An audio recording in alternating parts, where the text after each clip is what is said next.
கிறிஸ்துவுக்குள் பிரியமானவர்களே, இந்த நாளுக்கான தினசரி தியான வசனம் மத்தேயு எழுதின சுவிசேஷம் 18வது அதிகாரம் 24வது வசனம். மத்தேயு 18:24. Matthew 18:24. அவன் கணக்கு பார்க்க தொடங்கின போது 10,000 தாலந்து கடன் பட்டவன் ஒருவனை அவனுக்கு முன்பாக கொண்டு வந்தார்கள்.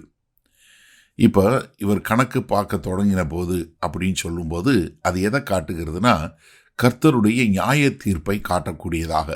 அப்போ கர்த்தருடைய நியாய தீர்ப்பில் என்ன வெளிப்படும்? மனுஷனுடைய பாவங்கள் எல்லாம் வெளிப்படும். அப்போ இங்கே என்ன, ஒரு கடைசி நாட்களில் தேவனுடைய நியாய தீர்ப்பை குறித்து சொல்லக்கூடிய ஒரு காரியத்தை சொல்கிறார். அப்போ என்ன, மனுஷன் எல்லா மனிதர்களும் தேவனுக்கு முன்பாக நியாய தீர்ப்பு கொண்டு வரப்படக்கூடியது. அப்போ ஒருத்தனை கொண்டு வர சொல்லக்கூடிய, அப்போ என்ன, ஒவ்வொருத்தனும் தன் காரியத்துக்கு கொண்டு வரணும். ஏன்னா எல்லாருமே யாருக்கு? தேவனுக்கு பாவக்கடன் பற்றவர்கள் என்று சொல்லக்கூடியதாக. நீங்கள் 49வது சங்கீதத்தில் 7வது 8வது வசனம் பார்த்தீங்கன்னா, ஒருவனாவது தன் சகோதரன் அழிவை காணாமல் இனி என்றைக்கும் உயிரோடு இருக்கும்படி எவ்விதத்தினாவது அவனை மீட்டு கொள்ளவும் அவன் நிமித்தம் மீட்டும் பொருளை தேவனுக்கு கொடுக்கவும் கூடாதே. என்ன, அவர்கள் ஆத்தும மீட்பு மிகவும் அருமையாய் இருக்கிறது, அது ஒருபோதும் முடியாது. என்ன, ஆத்தும மீட்பு என்பது விலையேற பெற்றது. அதை தான் இங்கே சொல்கிறாரு. ஒரு தாளந்து அப்படின்னு சொல்லும்போது, நீங்கள் அந்த காலகட்டத்திலிருந்து சொல்லும்போது 10,000 தாளந்து அப்படின்னு சொல்லும்போது, அதாவது அவனால் செலுத்தி தீர முடியாது. இன்றைக்கி சொல்லணும்னா கோடியா அவ்வளோ பெரிய இது. அப்போ என்ன சொல்ல வர்றாரு? அதாவது ஒருத்தனால் கட்டி முடிக்க முடியாத ஒரு பெரிய தொகை கடன் பட்டவனாய் இருக்கிறான் என்று சொல்லும் இதாக. அப்போ இங்கே என்னன்னா, ஒரு பெரிய உருவக இது கொடுக்குறாரு. என்ன, ஒரு கணக்கு பார்க்கிற ஒரு முதலாளி உட்காந்து பார்க்கும்படியாக ஒரு ராஜா உட்காந்துருக்காரு. அவர்கிட்ட பட்ட கடனை அவனால் எந்த காலத்திலையும் கட்டி தீர்க்க முடியாது என்று சொல்லக்கூடிய ஒரு பெரிய ஒரு தொகையை சொல்கிறாரு. ஏன்னா நம்ம எல்லாருக்கும் தெரியும், ரோமர் 6வது அதிகாரம் 23வது வசனம் என்ன சொல்லுது? பாவத்தின் சம்பளம் மரணம்.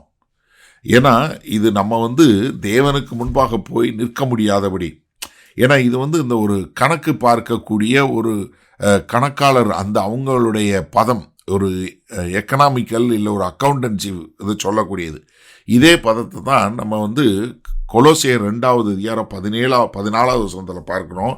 நமக்கு எதிரடையாகவும் கட்டளைகளால் நமக்கு விரோதமாக இருந்த கையெழுத்தை குலைத்து அதை நடுவில் இராதபடிக்கு எடுத்து சிலுவையின் மேல் ஆணியடித்து என்ன பண்ணாரு? துரைத்தனங்களையும் அதிகாரங்களையும் உரித்து கொண்டு வெளியரங்கமாக கோலமாக்கி அவைகளின் மேல் சிலுவையிலே வெற்றி சிறந்தார். அப்போ என்ன, நம்மளால் செலுத்தி தீர முடியாத ஒரு பெரிய கடன் இருக்கு. அந்த ஒருத்தன் அவர் முன்னாடி நிற்கிறான். சரி, இந்த நாளில் இந்த வசனத்தை நம்ம எப்படி எடுத்துக்கொள்வது? இப்போ அங்கே சொன்னது போல் நம்ம கடனும் எப்படி இருக்குன்னா, கர்த்தருக்கு முன்னாடி நிற்கும்போது நம்மளால் கற்பனையிலையும் எண்ணி பார்க்க முடியாத அளவிற்கு இருக்கிறது. நீங்கள் யோசிச்சு பாருங்கள். இன்றைக்கு நம்ம வாழுகிற இந்த சமகால நாட்களில் நீங்கள் உங்களுடைய ரட்சிப்பிற்கு, நீங்கள் பரலோகம் போவதற்கு எவ்வளோ காசு கொடுக்க முடியும்? சிந்திச்சு பாருங்கள் ஒரு நிமிஷம். எத்தனை கோடி காசு கொடுத்துட முடியும்? இல்லை நீங்கள் எவ்வளோ தங்கம் கொடுத்துட முடியும்? ஏன்னா இப்போ தங்கம் விலை பயங்கரமாக போகுதுன்னு ஒரே இதாக இருக்குது. எவ்வளவு தங்கம் கொடுத்துட முடியும்? இல்லை எவ்வளோ வெள்ளி கொடுத்துட முடியும்? இல்லை நீங்கள் எதனால் இது பண்ணிட முடியும்? அப்போஸ்தலனாகிய இப்போ பேதுரு தன் நிருபத்தில் 1 பேதுரு 18:19 சொல்லும்போது அழகாக சொல்கிறாரே, நம்ம அழிந்து போகிற வெள்ளியினாலும் பொண்ணுனாலும் வஸ்திரத்தினாலும் நம்ம மீட்டு கொள்ளப்படலை. எப்படி? விலையேற பெற்ற கர்த்தராகிய இயேசு கிறிஸ்துவின் பரிசுத்த ரத்தத்தினால மீட்டெடுக்கப்பட்டோன்னு. அப்போ நீங்கள் யோசிச்சு பாருங்கள், நம்மளால் செலுத்த முடியாத அவ்வளோ பெரிய ஒரு கடன் நம்ம பட்டிருக்கிறோமே, அந்த கடனை நம்ம எப்படி செலுத்த முடியும்? அந்த தேவனுக்கு முன்பாக நிற்கணும் அப்படின்னு சொல்லும்போது உங்களுக்கு என்ன தோணும்? உங்களால் செலுத்தவே முடியாத ஒரு நிமிஷம் கற்பனை பண்ணி பாருங்க. உங்களால் என்னதான் செஞ்சாலும் கட்டி முடியாத ஒரு கடனாகிய அப்படிப்பட்ட ஒரு பாவ கடன் இருக்கு. அந்த கடனை செலுத்த முடியாமல் நீங்கள் மரணம் அடைந்து அங்கே போய் தேவனுக்கு முன்பாக நிற்கும்போது உங்களை என்ன செய்யும்? என்ன பண்ண முடியும்? இப்போ நம்ம அதை சிந்தித்து பார்க்கும்போது என்ன கொடுக்குது? நம்மளை அப்படியே ஒரு மனத்தாழ்மையில் கொண்டு போய் சேர்க்குதா? ஐயோ ஆண்டவரே, என்னால் மன்னிக்கவே முடியாது, என்னால் என்னுடைய கடனை என்னால் கட்டி தீர்க்கவே முடியாது ஆண்டவரே, எனக்கு ஒரு பயங்கரமான ஒரு மன்னிப்பு தேவை, எனக்கு நான் நன்றியோடு உங்கள்கிட்ட வர்றேன் ஆண்டவரே, ப்ளீஸ் ஆண்டவரே என்னை மன்னிச்சிருங்க அப்படின்னு சொல்லக்கூடிய தேவனுடைய கிருபையை நாடக்கூடியதாக இருக்குதா? அப்போ எனக்கு அருமையானவர்களே, உங்களுடைய ரட்சிப்பிற்கு உங்களால் எதுவுமே செய்ய முடியாது, நீங்கள் செலுத்தி தீராத ஒரு மகா பெரிய கடன் உங்களுக்கு இருக்குங்கிறத புரிஞ்சாதான் அந்த பாவ மன்னிப்பினுடைய அருமையும் உங்களுக்கு புரியும். அப்போ உங்களுக்கு புரியுதா?